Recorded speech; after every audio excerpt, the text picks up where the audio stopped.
Dans cette capsule vidéo, nous allons aborder une autre forme de migration, l'immigration touristique.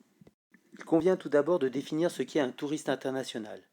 On entend par touriste international une personne qui change de pays pour 24 heures au moins et dans le cadre des loisirs. Tout déplacement concernant le travail est donc exclu des migrations ou des mobilités touristiques.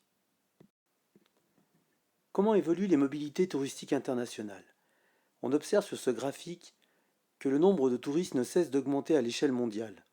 Les mobilités touristiques sont bien plus nombreuses que les mobilités politiques et économiques. On compte en effet plus de 1,1 milliard de touristes internationaux en 2014. Cette progression constante devrait se poursuivre. Quels pays sont concernés par ces flux touristiques et quelles inégalités révèlent-ils? La triade, constituée par l'Europe, l'Amérique du Nord et le Japon, fournit la plus grande partie des touristes, même si les pays émergents comme la Chine connaissent une forte croissance. Cette carte nous permet également de constater que les trois principales régions d'accueil de touristes dans le monde sont également situées dans la triade, à savoir l'Europe, l'Amérique du Nord, notamment les États-Unis, et l'Asie de l'Est. Le tourisme a des effets importants. Il entraîne des aménagements qui modifient les espaces et les paysages. Sur cette photographie prise au Maroc, on observe bien les aménagements touristiques sur le front de mer. Le tourisme mondial doit relever le défi du développement durable. Ainsi, au Maghreb se pose la question de la gestion d'une ressource qui est relativement rare, il s'agit de l'eau.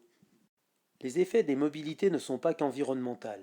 Au niveau économique, le tourisme représente 9% de la production de richesse mondiale, on le voit ici avec le PIB.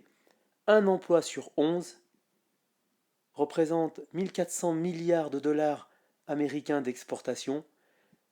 Il représente également 6% du total des exportations mondiales et 30% des exportations de services. Le tourisme est donc devenu une activité très importante à l'échelle mondiale.